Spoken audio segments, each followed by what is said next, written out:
जय गुरु स्टूडेंट, मैं डॉक्टर अमृता दत्ता। आज के इस वीडियो में हम लोग नवपाषाण काल की सामाजिक और आर्थिक व्यवस्था के बारे में जानेंगे। मैं आपको बता दूं, ये सेमेस्टर 1 CC1 पेपर का है और इसकी जो महत्वपूर्ण बिंदु हैं इस वीडियो की वो है कि नवपाषाण काल की आर्थिक व्यवस्था क्या थी, श्रम विभाजन किस तरह से हुई थी, स्थायी जीवन को प्रोत्साहन कैसे मिला था, सामाजिक व्यवस्था क्या थी, धर्म क्या था, कला तथा वृहद पाषाण क्या थे, बौद्धिक विकास कैसे करके हुई थी और ज्ञान और विज्ञान में नवपाषाण काल की क्या भूमिका थी। तो चलिए इस वीडियो में सबसे पहले हम लोग ये जानते हैं कि नवपाषाण काल की आर्थिक व्यवस्था क्या थी। तो नवपाषाण काल में नए नए आविष्कारों के परिणाम स्वरूप मनुष्य का आर्थिक जीवन काफी सुदृढ़ हो गया था। स्थायी कृषि व्यवस्था से उत्पादन में वृद्धि हुई। अब मनुष्य का संपत्ति के प्रति लगाव बढ़ने लगा था। अपने परिवार के लिए उपयोगी वस्तुओं के संग्रह में व्यक्तिगत संपत्ति की भावना भी जागृत हुई थी। नवपाषाण काल में विनिमय व्यापारिक अर्थव्यवस्था प्रचलित थी। इस काल में मनुष्य ने रेशेदार फलों का उत्पादन आरंभ कर दिया था। इसके प्रमाण इजिप्ट और मेसोपोटामिया में 3000 BC के करीब मिलते हैं। इस काल में मनुष्य फ्लिंटिंग तथा मीनिंग भी करने लगा था। इसके प्रमाण पोलैंड, फ्रांस, ब्रिटेन आदि स्थानों पर मिली है। इस काल के लोग स्पिनिंग, वीविंग आदि के विषय में भी जानकारी रखते थे। स्पिनिंग, वीविंग के साथ साथ नवपाषाण अर्थव्यवस्था में विशेषीकरण के चिन्ह प्रारंभ में हो गए थे। मिस्र, सिसिली, पुर्तगाल, फ्रांस, इंग्लैंड, बेल्जियम, स्वीडन और पोलैंड में नवपाषाण कालीन समुदाय चकमक यानी कि खादानों से निकालते थे, यानी कि वो पत्थर निकालते थे खादानों से। ये खान खोदने वाले वास्तव में खान खोदने के विशेषज्ञ बन चुके थे। नवपाषाण का श्रम यानी कि काम करने का भी विभाजन हो चुका था।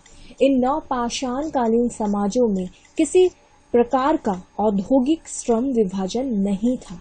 श्रम विभाजन था तो केवल श्रम स्त्री पुरुष के बीच। स्त्रियां खेत जोतती थी, अनाज पीसती थी और पकाती थी, काट कर और बुनकर कपड़ा तैयार करती थी, बर्तन बनाती और उन्हें पकाती भी थी। दूसरी तरफ पुरुष शायद खेत साफ करते, झोपड़ी बनाते, जानवर पालते, शिकार करते और औजार व हथियार बनाते थे।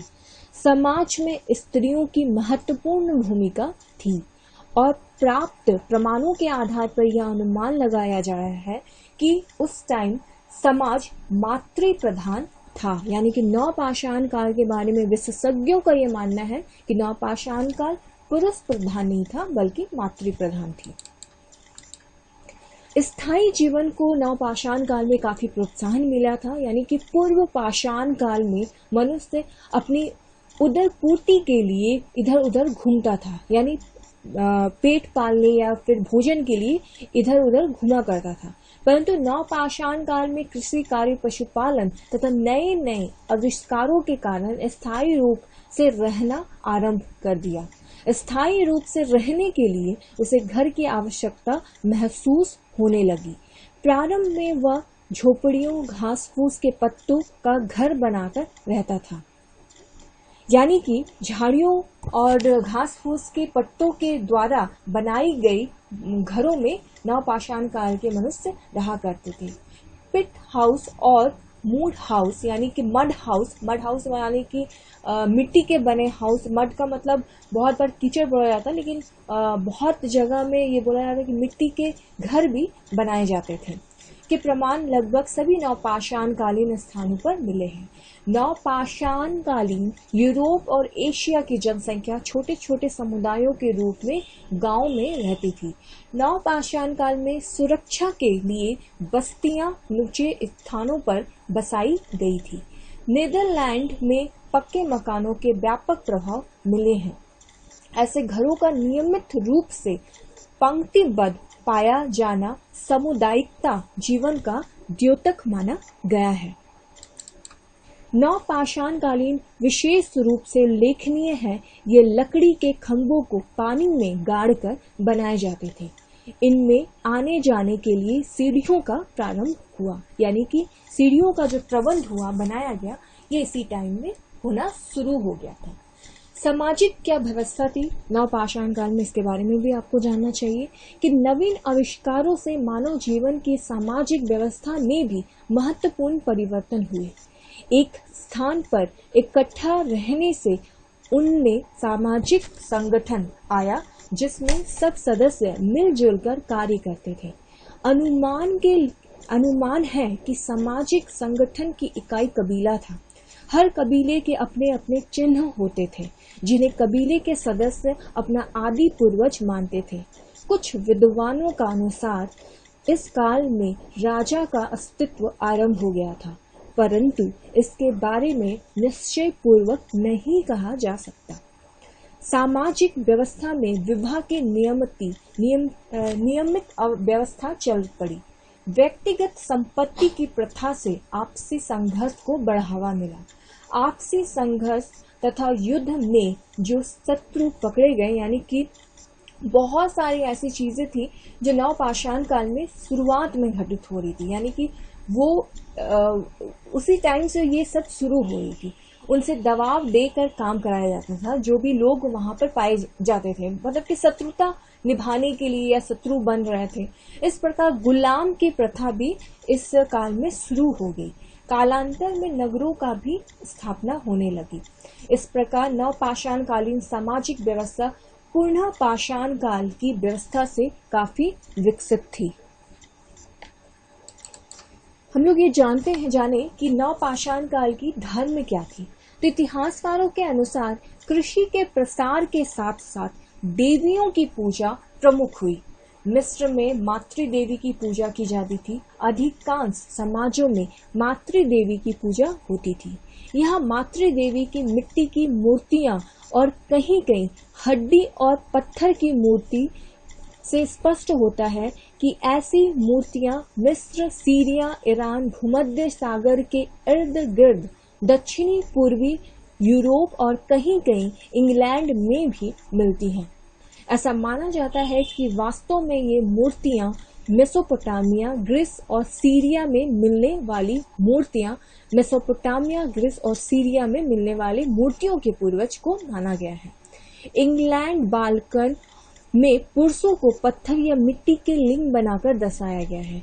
नवपाषाण समाज में मृतकों को पुरापाषाण कालीन शिकारियों की अपेक्षा अधिक आडंबरों के साथ निश्चित कब्रिस्तान घरों के नीचे या घरों के साथ दफनाया जाता था। ये परंपराएं अभी भी अंडमान निकोबार में मौजूद है। कुछ नवपाषाण कालीन समुदाय विश्वास करते थे कि मृतकों को रीति रिवाजों के साथ दफनाने से भूमि की उपज पर प्रभाव पड़ता है। धरती से सारे समुदाय को भोजन मिलता था। उस काल के लोगों की धारणा थी कि जिन मृतकों के शव जमीन के नीचे गड़े हैं, किंतु मृतकों को रीति रिवाज या रस्मों के साथ दफनाने की प्रथा सभी नवपाषाण समुदायों में प्रचलित न थी। इस प्रकार की रस्में यूरोप के नवपाषाण कालीन समुदाय में मिलने लगी। मतलब नवपाषाण काल में ऐसे समुदाय जो मिलना था वो नहीं मिली। मृत व्यक्तियों को हथियार, मिट्टी के बर्तन तथा खाने पीने की वस्तुओं की आवश्यकता होती थी। संभवतः नवपाषाण काल में कब्रों का महत्व पुरापाषाण काल की अपेक्षा अधिक हो गया था। नवपाषाण काल में प्रकृति पर कुछ अधिक नियंत्रण के लिए जादू टोने का भी प्रयोग किया जाने लगा। इसका प्रमाण है कि वहां ताबीज जो भूमध्य सागर के इर्द गिर्द और बहुत सारे छोटे छोटे पत्थर के कुल्हाड़े बनाकर गले में पहने जाने लगे थे। नवपाषाण काल का कला और बृहद पाषाण, यानी कि नवपाषाण काल की कृतियां बहुत कम हैं।